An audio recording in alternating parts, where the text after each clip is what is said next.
thank you so much for Rajagiri Media and the organizers for giving me this opportunity. Good evening, good morning to all the co-panelists, and good evening to everyone, particularly young participants here. I'm Priya and I represent Durga, and as an organization, we work on gender justice in public spaces. Before I start, I just want to know if everyone is well, because I personally am paranoid now every time my WhatsApp beeps because someone or the other is testing positive. So while we're talking about other aspects of safety, please stay safe in health as well. Unlike the previous panelist, Vandana ji, I have no poetry to share, but I will still try to make it interesting. I feel that when we start this conversation around girls and lives of girls and education, empowerment, voice, agency, you can't miss boys, right, in this whole dynamics. And so when I'm starting, I just want to sort of draw a parallel on how different a life of a girl is from the life of a boy. And unless we understand the nuances of that, I think a lot of our ideas and conversations and how to build back life agency empowerment for a girl will not be complete enough. And I know both Anupama ma'am as well as Mary ma'am, you have alluded to many of this, Mary ma'am particularly on gender biased sex selection. So as a girl, when you're conceived, right, you need to start your competition. Our competition begins then because we're competing to get out into the world. So as a fetus, I compete with a boy to get out, to say that I prove myself worthy enough to be born. So that's when my competition really starts, and that's my first idea of not being safe, right? Because today, as we speak, 1 million girls are actually missing. Large part of it is because they're missing as fetuses.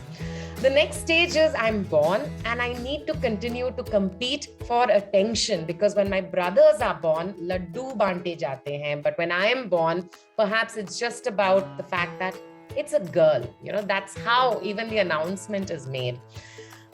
Then about playing around, about access to schools. My brothers would get access to schools, I won't. So I do a lot of field work as well. And when I keep asking mothers or parents particularly about the fact that, are your girls going to school? And I'm talking about, like, I'm in Bangalore right now, and I'm talking about, say, just 200 kilometers from where I am. So a 2-hour journey literally from Bangalore city. You're talking to mothers about why your daughters are not going to school.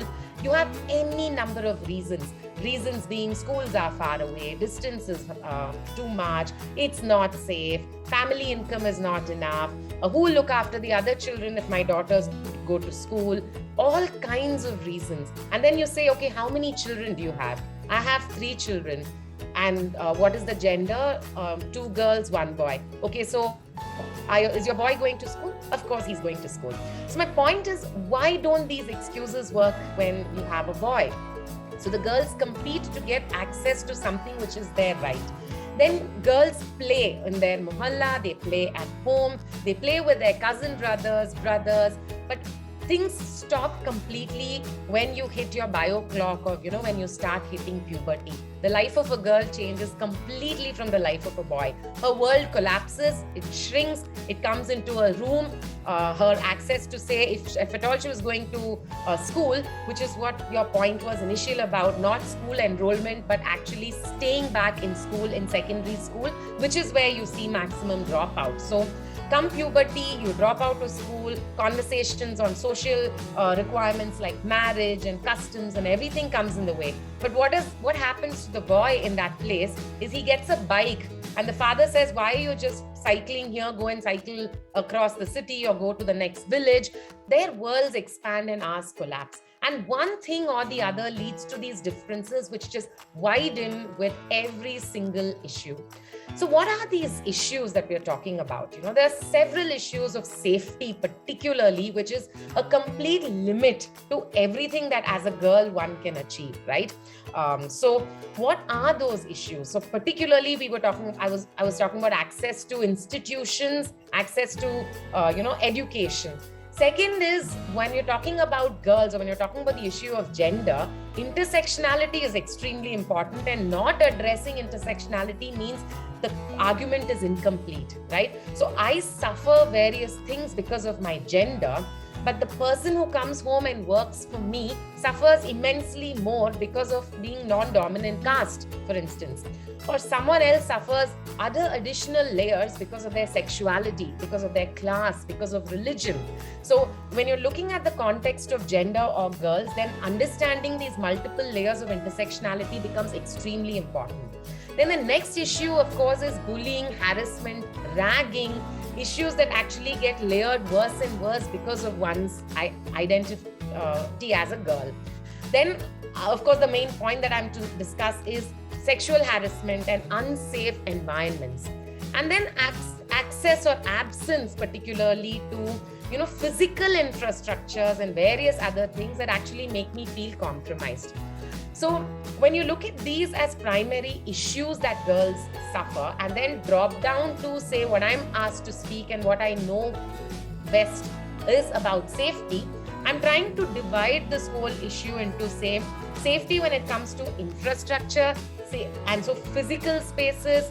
Then in today's context, the most other used and abused space, which is online spaces. And then safety as mind space, my emotional space, my mental well-being. So these are various things that I want to sort of break down safety and spend the next few minutes talking about. So when you're talking about, say, physical spaces or infrastructural spaces, then buildings need, or like the very fact that schools and colleges, and there are actually physical spaces as we always knew them when we grew up, need to be actually well lit. Because as a girl, I need to feel very comfortable occupying that space, because dark spaces mean there's additional threat to my safety.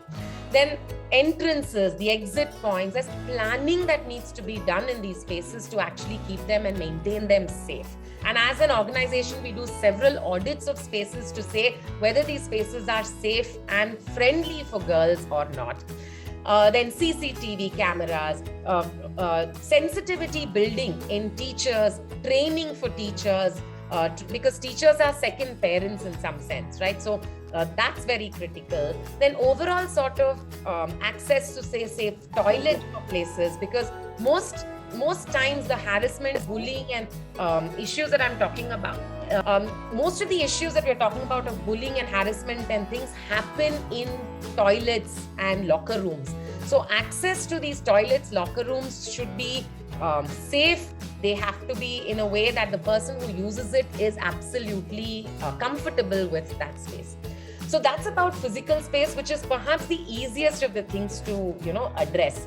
Online spaces today we notice are most compromised and most used by most of the children today in urban spaces. And we also notice that a lot of issues can get trickled here. So on the rural side, because all our work and all our education has moved online, means that girls have stopped getting access to schools because of the great digital divide and great inaccess to digital media, online media for girls.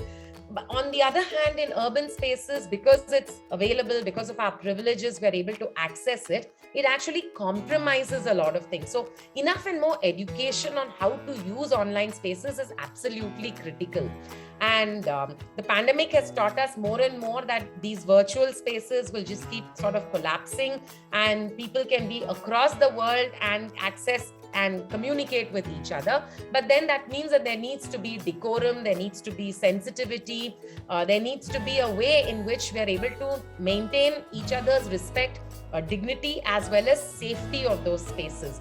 So safe internet, which means safety from sexual harassment on the internet, safety from easy access to pornography on the internet. All of this requires awareness, requires training, it requires parents, teachers, and other, seniors who mentor the children to know what exactly is really happening, particularly to girls, because girls' lives, we all know, and we've spoken repeatedly, are far more compromised.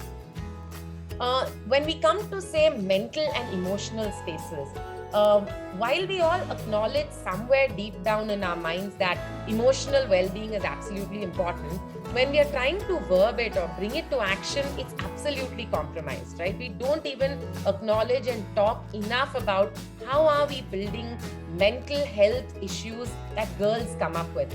all the issues that all my co-panelists spoke about, and I'm sure the rest of the evening when everyone's going to be talking about, are issues that we as women and girls suffer, and how do we actually address it from a mental health and mental well-being perspective.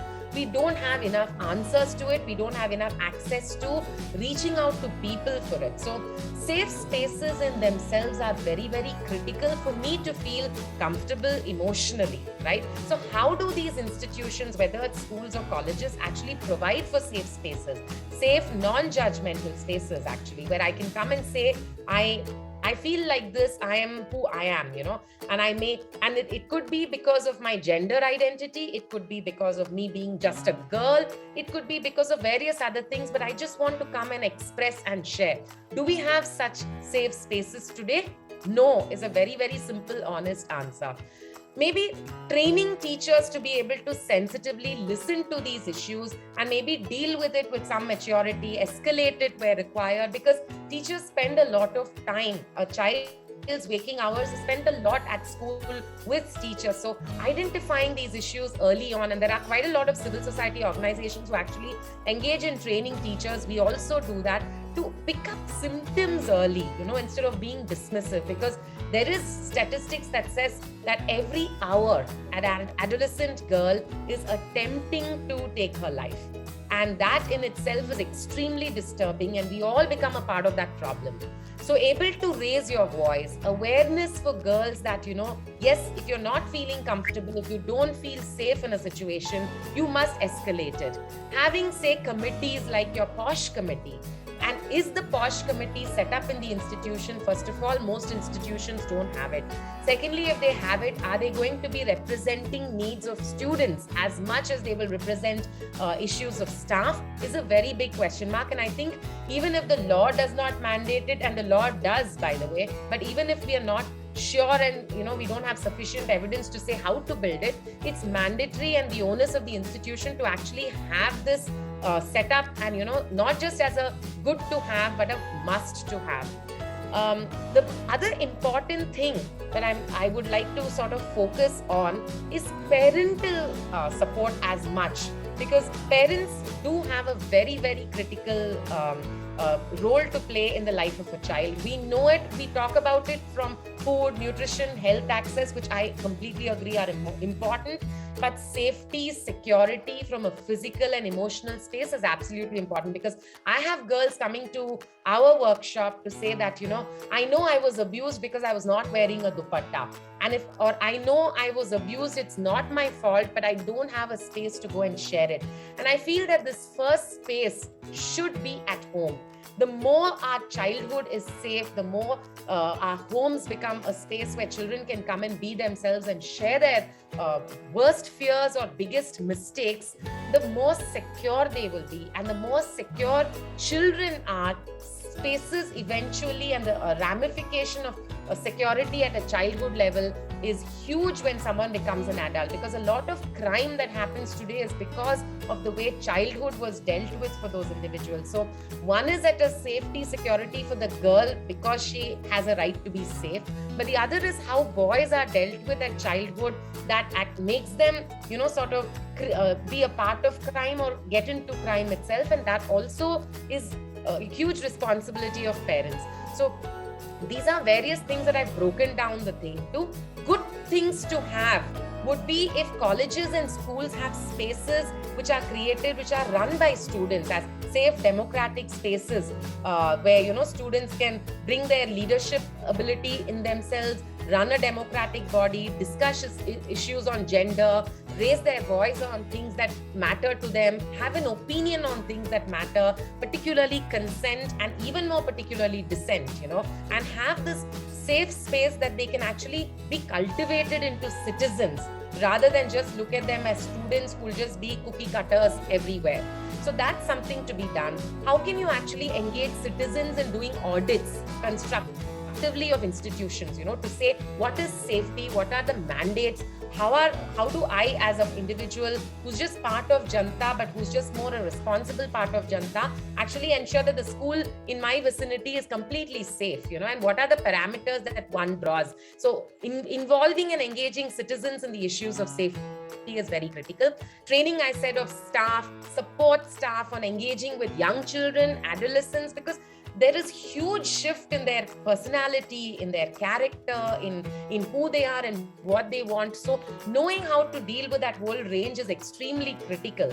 And how do children engaging also in duty bearers like police, government, the district child protection office, schools, management, the village level child protection committee, all of this is critical. So what I'm saying is working together is critical. Looking at the issue holistically is important. But what I would be very hopeful of that, this whole thing is actually having a dent or a needle change is when we see more men participating in this. For instance, more men in this panel, more men in the participation audiences. That's when I think automatically things will change. So thank you so much for the opportunity, and over to you.